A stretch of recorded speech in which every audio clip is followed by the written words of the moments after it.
마태복음 5장 14절 우리 같이 찾겠습니다. 마태복음 5장 14절 말씀. 1630년에 영국에서 존 윈드롭이라는 지도자를 선두로 1000가정이 대서양을 건너서 미국으로 신대륙을 찾아서 이주를 했습니다. 그런데 대서양의 태풍이 너무 심하니까 배 5척, 나무로 된 조그마한 배가 대서양에 휩쓸려서 죽게 됐는데, 그때 지도자 존 윈드롭이 배 위에서 성경 말씀을 펴고 바로 오늘 읽는 마태복음 5장 14절을 읽었습니다. 5장 14절 읽으면서 하나님 앞에 기도했습니다. 하나님께서 이 대서양 풍랑을 이기고 신대륙에 무사히 도착하게 하시면 우리가 언약을 지키겠고 하나님 영광 돌리는 나라를 건설하겠습니다.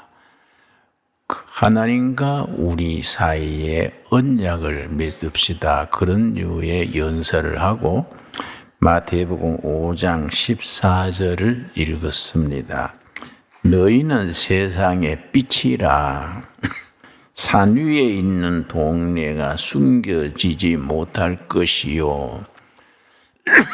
풍랑이 심한 배 위에서 이 말씀을 읽고 지도자 존 윈드롭이 말하기를 우리는 세상의 빛이다. 산 위에 있는 동네가 숨겨지지 못할 것이다. 그래서 말하기를 우리가 신대륙에 하나님이 인도하셔서 무사히 도착하게 하시면 산 위에 있는 도시를 건설합시다. Hill on the hill, the city on the hill, city on the hill. 언덕 위에 있는 도시, 언덕 위에 있는 도시를 설명하기를 세계 어디서나 다 언덕 위의 도시를 바라보고 저렇게 살아야 돼. 나라는 저렇게 세워야 돼. 그걸 기준이 되는 언덕 위에 도시를 세웁시다. 그렇게 이제 기도하고 말했습니다. 언덕 위의 도시. 우리 신강들의 교회는 시작할 때부터 언덕 위의 교회를 이루자. 이게 청교도 신앙, 개신교 신앙의 사회적인 기준이 됩니다. 국가와 사회의 빛이다. 그리고 언덕 위에 세워지는 나라, 언덕 위에 교회, 언덕 위에 사회, 도시를 건설한다. 우리 개신교 신앙의 기준이 됩니다. 우리 신강도의 교회는 더구나 언덕 위에 있지 않습니까? 이 뒤산 언덕이 참 가파릅니다. 참 평수로는 거의 10,000여 평 되는데 내가 일부러 산 위에까지 올라가다가 두서너 번 미끄러졌습니다. 아주 가파른 언덕이지요. 그런데 언덕 위에 교회가 이 시대에 필요합니다. 모든 교회들이 신강도의 교회를 보고 맞아. 교회는 저렇게 해야 돼. 저런 교회가 돼야 돼. 그걸 언덕 위의 교회, 철치 온 더 힐, 모든 교회의 기준이 되는 교회. 여러분, 교인이 많이 모이는 건 물론 중요하지만은 더 중요한 것이 있습니다. 건물이 좋은 것도 물론 고마운 일이지만은 숫자나 건물이나 그런 외향적인 것보다가 요즘 말로 하드웨어보다가 어떤 교회냐, 그 내용, 그 교회의 소프트웨어, 그 질이 필요하지요. 다른 교회들이 보고 언덕 위의 교회다. 교회는 저런 일을 하고 저렇게 예수 믿어야 돼. 그런 기준이 될 수 있는 교회를 우리가 이루어 갈 수 있게 되기 바랍니다. 내가 지난주에 우리 윤석열 대통령이 팔자에 없이 감옥 들어간 걸 보고 마음이 짠해서 이왕지사 감옥에 들어가는 걸음에 근데 독방이니까 독방에서 성경 읽고 나왔으면 좋겠다 싶어서 내가 칼럼을 하나 썼습니다. 여러분 보니까 주보 뒤편에 적혀 있구만요. 여러분 주보 뒤편에 보면은 옥중에서 성경 읽는 대통령, 내가 이제 기도하는 마음으로 감옥에서 성경 읽었으면 좋겠다 그런 마음으로 아침 묵상을 그렇게 썼습니다. 내가 한 10여만 명 되는 회원이 저녁 10시쯤 글을 한 편 써서 인터넷에 올리면은 그 새벽녘에 다 도착됩니다. 그걸 이제 김진홍 목사의 아침 묵상 그런 제목인데 한 10만 명여가 되니까 상당히 큰 영향력이 있지요. 내가 그래서 이렇게 썼더니 그러고 옥중에서 내가 74년, 75년 정치범 독방에 있을 때에 성경 읽다가 은혜 받은 얘기를 쓰면서 내가 그때 은혜 받은 구절 시편 37편 23절, 24절 내가 묵상에 썼습니다. 근데 그 다음 날 신기하게 윤석열 대통령 비서실에서 전화가 왔더라고요. 우리 대통령께서 옥중에서 성경 한 권을 들여보내 주시길 원하는데 김진홍 목사가 사인한 성경을 차입시켜주면 좋겠다. 그렇게 연락받았습니다. 목사님, 좀 사인했는 성경 한 권을 좀 주십시오. 그러길래 좋다. 그러면은 성경을 내가 살 게 아니라 거기서 성경을 구해서 가져오면은 내가 사인을 해주겠다. 그래서 그 다음날 비서가 성경을 큰 글자 성경 가져왔어요. 내가 그 사인을 하면서 내가 시편 37편 23절, 24절을 내가 아주 적어줬습니다. 옥중에서 그때는 참 집중이 되니까요. 전화도 사절되고 면회도 사절되고 하루 종일 혼자 있으니까 아주 성경 읽기에는 참 적합하지요. 말하자면 법무부 장학생인 셈이지요. 법무부 공무원이 보초 서주고 전화도 끊어주고 마누라도 못 만나게 다 하니까 그럴 때 하나님 앞에서 말씀 읽는 거에 얼마나 좋은 기회입니까? 그게 축복이 될 수 있지요. 그래서 내가 시편 37편 우리랑 같이 찾겠습니다. 이걸 적어서 보냈습니다. 시편 37편 23절 말씀. 우리가 참 고난의 때에 말씀이 우리의 양식이 되고 시련의 때에 말씀이 우리에게 용기를 줍니다. 시편 37편 23절 24절. 요즘 이 불경기 때에 우리 신강두레교회 성도님들도 남모르는 참 고난이 있지 않겠습니까? 간절한 기도 제목이 있고 아픔이 있기 마련이지요.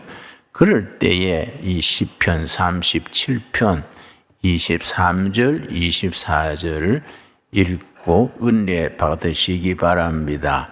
23절 읽습니다. 여호와께서 사람의 걸음을 정하시고 그의 길을 기뻐하시나니. 우리가 인생살이 돌아보면은 한 달, 1년 사는 것은 내가 결정하고 내가 판단해서 내 생각대로 사는 것 같은데 지난 세월 10년, 5년 되돌아보면은 그게 아니다. 내가 결정하고 내가 선택해서 살았던 것 같은데 되돌아보면은 그게 아니고 하나님께서 정한 길을 걸어왔구나. 그걸 영적으로 깨닫게 됩니다. 그래서 여호와께서 사람의 걸음을 정하시고 그 길을 기뻐하신다. 그런데 24절이 문제입니다. 하나님의 정한 길을 걸어가는 사람은 안 넘어지고 실패 안 하고 모든 것이 순탄하게 흘러가느냐? 아니다. 그렇게 되었으면 좋을 텐데 하나님이 기뻐하시고 하나님이 정한 길을 걸어가는 사람도 좌절이 있고 거기에 실망이 있고 아픔이 있습니다. 24절입니다. 그는 넘어지나 하나님의 정한 길을 걸어가는 사람도 넘어진다.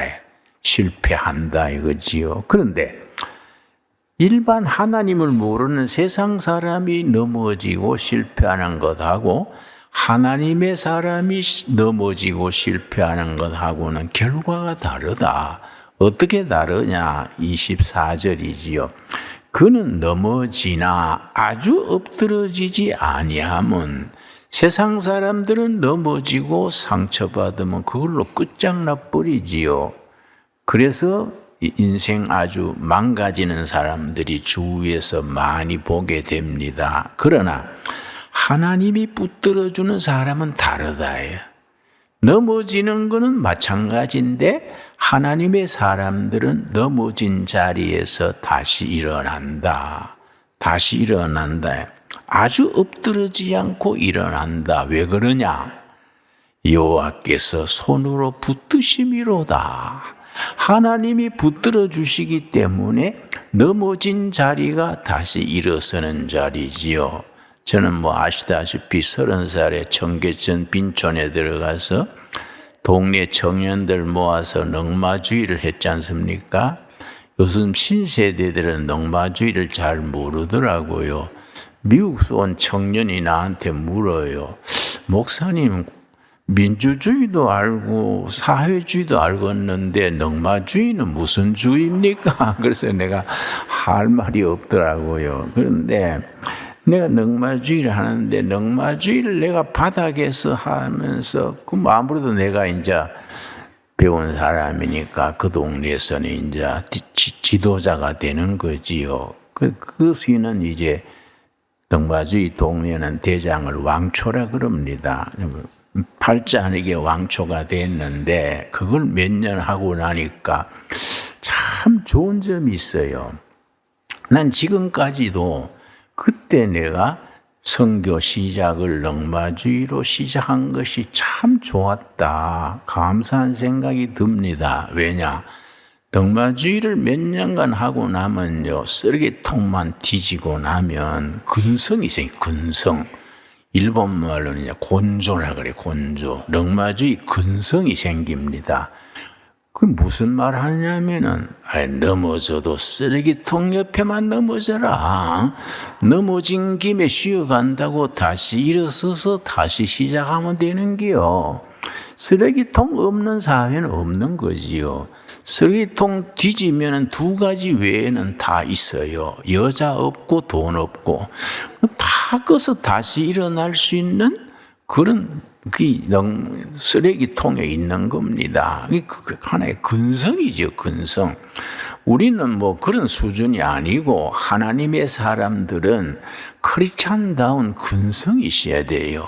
우리가 세상살이에서 넘어지고 실패하고 때로는 좌절하지만은 그러나 세상 사람들하고는 다르다. 왜냐? 하나님이 손으로 붙드셔서 다시 일어날 기회를 주신다. 이게 우리의 신앙 고백이 되고 우리의 처음이 되는 겁니다. 여러분, 그래서 욥기 23장 10절 말씀 읽겠습니다. 그때 내가 열심히 읽다가 욥기 23장 10절 읽고 내가 아주 큰 은혜를 받았습니다. 내가 이렇게 뭐 옆구리를 다쳐가지고 그때는 뭐 중앙정보부에서 사람을 심하게 다루었지요. 어쩌다 보니까 왼쪽 옆구리를 다쳤어요. 숨을 들으시면은 관절이 막 바늘로 찌르는 것 같고 숨을 내쉬는도 통증이 오고 해서 옆구리를 움켜쥐고 내가 참 체중이 37kg까지 내려갔습니다. 아침에 자고 나면은 목에서 핏덩이가 나오고 그랬었습니다. 그런데 내가 머리를 벽에 기대고 성경을 천천히 읽었는데 욥기를 읽다가 욥기 23장 10절 읽고 내가 큰 은혜를 받았습니다. 그러나 내가 가는 길을 그가 아시나니 내가 정치범 독방에서 죽게 된 것을 부모 형제도 모르고 아무도 모르지만은 하나님은 아신다 이거지요. 그런데 질문이 생기지요. 하나님이 모르셔서 가만두시면 이해가 가겠는데 아시면서 왜 가만히 두실까? 하나님이 아시면서 왜 내가 죽게 된 자리에 그냥 두실까? 그런 질문이 생기지요. 거기에서 영적으로 뭐라고 말씀하시느냐? 그러나 내가 가는 길을 그가 아시나니. 그 다음 뭐라 그랬습니까? 그가 나를 단련하신 후에 거기에 줄을 칩시다. 훈련입니다. 훈련. 영적으로, 정신적으로, 신체적으로 훈련하시는 겁니다. 하나님이 우리를 사랑하시기 때문에 하나님의 자녀된 우리를 훈련시키는 거지요. 그 훈련시키기 위해서 고난의 자리에, 아픔의 자리에 그냥 두시는 겁니다. 그가 나를 훈련하신 후에는 내가 순금같이 되어 나오리라. 순금은 99.9% 순금입니다. 순금. 믿음의 금이란 말을 붙일 때는 경우가 다릅니다. 보통 믿음, 순탄한 자리에서 얻은 믿음은 순금이란 말을 붙이지 않습니다.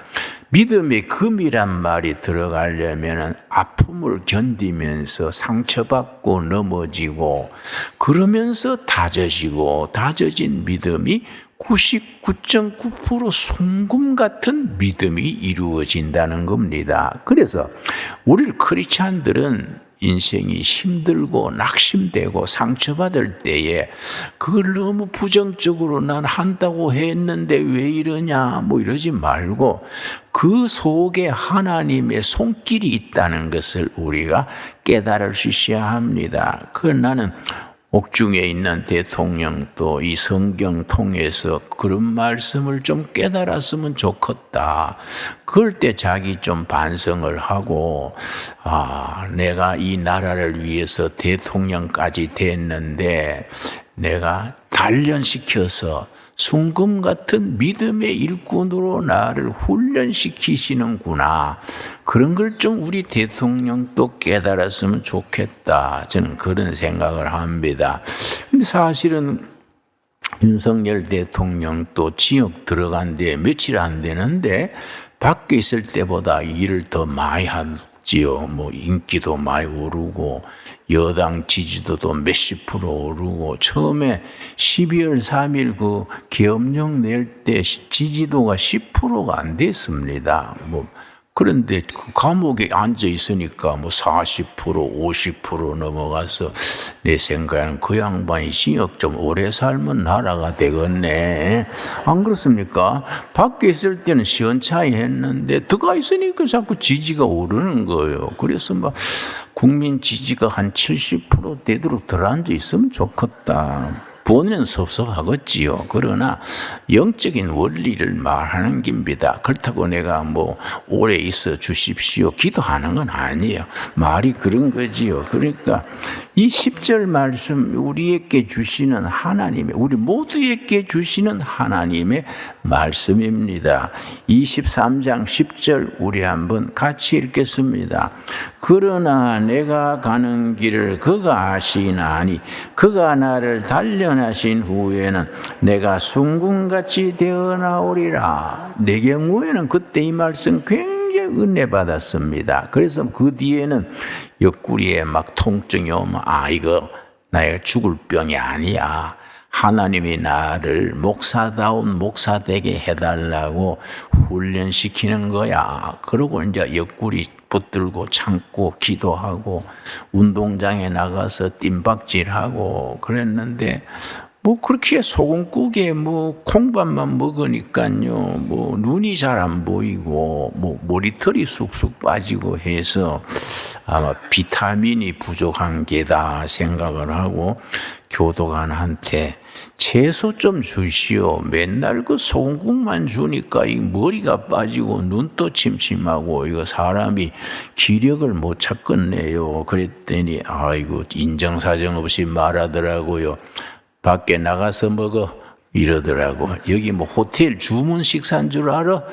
잘해주면 또 돌아서 안 돼? 그래서 내가 아따 너무해요 그랬는데, 근데 내가 운동장에 나가서 옆구리를 움켜쥐고 나의 가는 길 오직 그가 아시나니 그가 나를 뭐지요? 단련하신 후에는 순금같이 되어 나오리다. 그 헐떡거리면서 뛰는데 담 밑에 채소밭이 있어요. 담 밑에. 그래서 내가 눈이 번쩍 뜨이지요. 뭐 채소가 필요한 때니까. 그 내가 반가워서 뛰어갔더니 채소가 아니고 토끼풀, 크로바. 그러니까 실망을 했지만은 저기 토끼가 먹고 사는 거니까 토끼나 사람이나 같지 않겠나. 그래서 내가 크로바이풀 한 주먹 훑어서 그걸 씹으면서 나의 가는 길을 오직 그가 아시나니 그가 나를 단련하신 후에는 토끼풀을 먹으면서까지 단련받은 후에는 내가 정금같이 되어 나올 것이다. 그 말씀 내 생각하면서 기도하는 마음으로 그랬더니 깨끗하게 나섰지요. 내가 징역이 풀린 뒤에 집에 가기 전에 먼저 세브란스 병원에 가서 종합검진 먼저 하고 집에 갔는데요. 종합검진 다 해보더니 결과가 뭐냐 하면은 다 정상인데 심장이 보통 사람보다 특별히 강합니다. 그래서 내가 할렐루야 아멘 하나님이 날 강심장 주셨구만요. 그래서 내가 아주 뭔 욕을 들어도 어려움이 있어도 그때 강심장이 있어 튼튼해요. 누가 뭐라 그래도 씩 웃고 맙니다. 우리 지금 난세 아닙니까? 난세를 살아가려면 심장이 탄탄해야 돼요. 여러분 하나님의 단련받은 후에 영적으로 훈련받은 후에 우리 전부 튼튼한 심장을 얻게 되기를 바랍니다. 그래서 이 나라 이 백성들이요 말씀을 따라가야 나라가 됩니다. 이사야서 11장 9절 말씀하면 찾겠습니다. 우리나라의 선택은 이사야서 11장 9절의 말씀. 한국의 미래는 성경 말씀입니다. 이 말씀을 우리 국민 교과서로 삼아야 됩니다. 역사적으로 살펴보면 우리 본래 조상들은 무속신앙, 샤머니즘, 무당신앙이 기본이랬는데 신라 중기에 2차돈 시절에 불교가 들어와서 2차돈이 순교하고 불교를 받아들였습니다. 그 뒤에 신라 500년 동안 후반부 500년은 불도 시대지요. 그리고 고려 시대 400년 또 불도 시대지요. 그때 뭐 큰 스님들이 많이 배출됐습니다. 뭐 원효 스님, 고려 시대 진울 스님 이런 큰 스님들이 배출됐는데 내가 여러 해 전에 일본 불교 대학에 가서 강의를 해서 특강을 했었는데 그 일본 불교 대학의 교과서를 원효 스님의 글을 교과서로 쓰더라고요. 원효 스님이 쓰신 책 중에 대승기신론소란 책이 있습니다. 우리 성경으로 말하면 로마서에 해당하는 그런 위치지요. 그걸 일본 불교 대학에서 교재로 쓰더라고요. 여러분 이사야서 11장 9절 말씀. 조선조 500년은 유학의 시대지요. 공자왈, 맹자왈, 시골 서당에까지 공자왈, 맹자왈 그걸 읽었지요. 그러면 다가오는 통일한국 시대 천년은 무슨 신앙이겠습니까? 난 당연코 성경의 시대다. 성경. 시편 11편 9절 말씀, 내 거룩한 산 모든 곳에서 해됨도 없고 상함도 없을 것이니 이는 물이 바다를 덮음같이 여호와를 아는 지식이 세상에 충만할 것임이니라. 여호와를 아는 지식, 하나님의 말씀이 저 제주도 한라산에서 백두산 골짜기까지 가정마다 마을마다 여호와를 아는 지식, 성서의 지식이 차고 넘치는 시대, 줄여서 성서한국 시대지요. 우리가 이 나라의 미래를 위해서 통일한국 시대는 성서한국의 시대가 될 줄로 믿습니다. 그러니까 신라 중반부부터 신라 후반부 500년, 고려 400년, 조선조 500년, 조선 멸망부터 일제에 지배받고 현대사 100년, 이렇게 1500년입니다. 우리가 앞으로의 다가오는 시대는, 통일한국 시대는 성서의 진리로 모두 국민 정신을 이끌어가는 성서한국 시대가 될 수 있기 바랍니다. 그걸 위해서 우리가 헌신해야 돼요. 성서한국 시대가 오도록 이 이사야서 11장 9절 말씀 따라 물이 바다를 덮음같이 여호와를 아는 지식이 한반도에 넘치는 시대, 성서한국 시대지요. 이번에 이제 트럼프가 지난주에 대통령 취임을 했지요. 그때 취임식이 부흥회 같다 그랬어요. 그 갔다 온 분이 트럼프 대통령 취임식이 꼭 부흥회 같았어요. 그래서 이제 자기가 어려서 어머니께 받은 성경 놓고 링컨이 읽던 성경 놓고 거기에 선서를 하고 그 연설을 하기를, 우리 미국에는 남자 여자 둘만 있습니다. 그 왜 그런 말 하느냐 하면은 이상하게 돼가지고 무슨 중간성이 있고 이상한 나라가 돼버렸지요. 근데 링컨은 남자와 여자만 있습니다. 그러고 군대 안에서도 동성애하는, 남자를 했는데 여자로 바꾼 사람들이 군대에서 많이 있어서, 그래서 그 사람들 위해서 화장실도 따로 만들고 복잡했다 그래요. 그래서 트럼프가 군대 안에서 그런 이상한 성 가진 사람은 전부 제대시켜라. 그래서 15,000명이 군에서 떠난대요. 여러분, 성경에서는 동성애가 나쁘다고 13번 나옵니다. 13번. 그런데 이상하게 기독교 국가로서 우리 트럼프 앞에 대통령 이름 뭡니까? 예? 응? 바이든, 바이든 그 취임 선서할 때는요, 그 기도하지 않습니까? 기도하는데 성경에 손도 안 얹었고, 기도하는 목사님이 쭉 기도한 뒤에 예수 그리스도의 이름으로 그거 안 하고 모든 종교의 이름으로 기도드립니다. 그렇게 기도했어요. 실제입니다. 오바마 때부터 바이든 때는 마지막 대통령 선서할 때 모든 종교의 이름으로 기도드립니다. 골빈 소리지요. 제정신이 아니지요. 그런데 이번에 이제 트럼프는 확실하게 예수 그리스도의 이름으로 기도드립니다. 그러니까 미국의 크리스찬들이 속이 시원하다. 몇 년 묵은 채증이 확 내려간다는 거이지요. 여러분 1630년에 대서양 건널 때 태풍에 배가 끌어앉을 때 앉을 것 같은 때에 그 지도자를 중심으로 하나님 앞에 목숨 걸고 기도했던 그 언약, 하나님이 우리를 약속의 땅에 바로 인도해 주시면 우리가 언덕 위의 도시 시티 온 더 힐을 세우겠습니다. 그래서 시작된 미국인데 중간에 이상해서 그 사람들이 미국에 도착한 뒤에 맨 첫 번째 세우는 학교가 하버드 신학교입니다. 영적 지도자를 길러내기 위해서 하버드 디비니티 스쿨, 이거 먼저 세웠지요. 근데 그 하버드 대학이 세계적인 명분은 됐는데 디비니티 스쿨 신학교는 흐지부지 뭐 있기는 있는데 성경적인 신앙을 제대로 가르치지 않는 거이지요, 여러분. 그러니까 우리가 미국도 유럽도 기독교의 본질, 복음적인 전통을 잊어버렸을 때 한국 교회가 중요한 거지요. 지금 우리나라가 정치적으로 많이 시련을 받지 않습니까?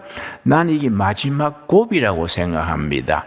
요 고비 한 3년 잘 넘기면은 그 다음에 통일한국이 되고 통일한국이 성서한국 시대로 나아가는 길이 열리게 될 줄로 믿습니다.